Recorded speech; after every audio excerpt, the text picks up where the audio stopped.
chapter 7, we meet a ghost that Lewis describes as the hard-bitten ghost. Somebody evidently who's been knocked around by life, somebody who is elderly and experienced. And one of the things that this character allows for is perhaps a look at the sin of despair in a way that we don't normally think of the sin of despair. Is despair something that expresses itself in a howl of anguish, in just a kind of collapse? Or is despair something that can look cool and articulate? That's what we see with this ghost here, that he has this latter form of despair. Somebody who's been through life and has come to the conclusion that there is no real happiness, no real joy that the life has to offer. This is a fellow who complains that when Lewis explains to him that you can get used to heaven, you could get used to the grass and the hardness of things, he's the one who exclaims, the parsons and the moralists have got the whole thing upside down. They keep asking us to alter ourselves. They should make us happy as we are. So this is somebody who doesn't really believe that he can change or should change, that somehow the world should offer us a form of happiness that we can accept no matter what condition that we have. One needs to, I think, remember that Lewis does not have the point of view that somehow one accepts Christ and then automatically you're right with God. The whole business of being a Christian, as Lewis explains in the last part of Mere Christianity, is becoming a son of God. Sonship is not merely the state of being forgiven, but of being sanctified.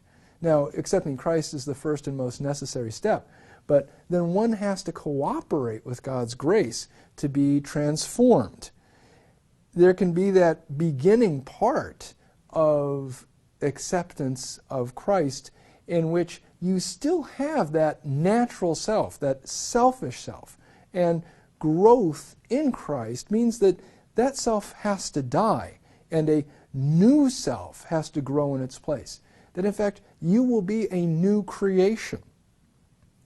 Now, one thing I think that will help us understand what Lewis is telling us about this hard-bitten ghost is a distinction that he also makes in Mere Christianity in talking about the virtue of hope.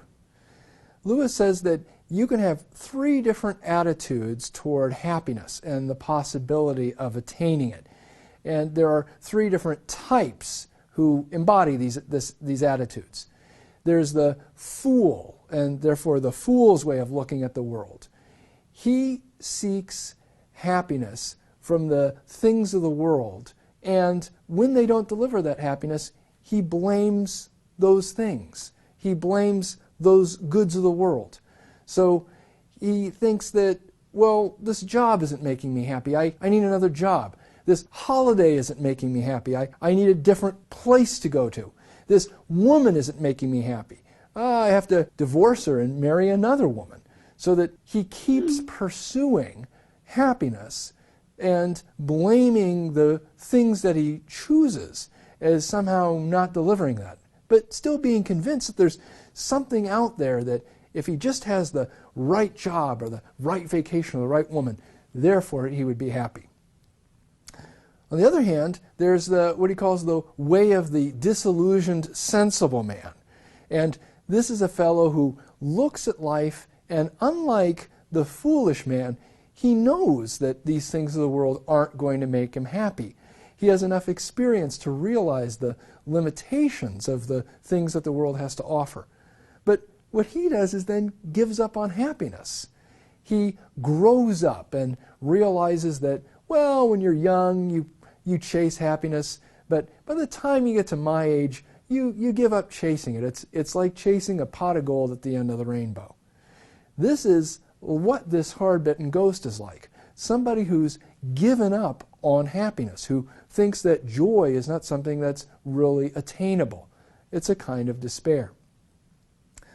Lewis gives a third approach to happiness, and this is what he describes as the Christian way.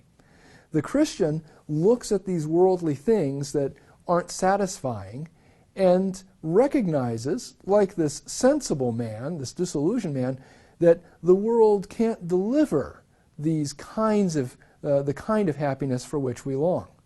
But unlike this sensible disillusioned man, the Christian does not give up on happiness.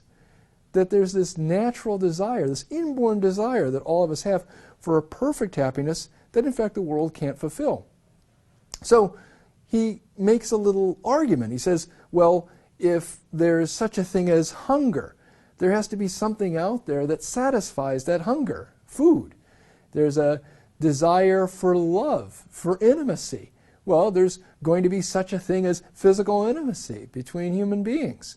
And if I find a desire in myself which nothing out there in the world can satisfy, then I must be made for a pleasure beyond this world. I must be made for a happiness beyond this life.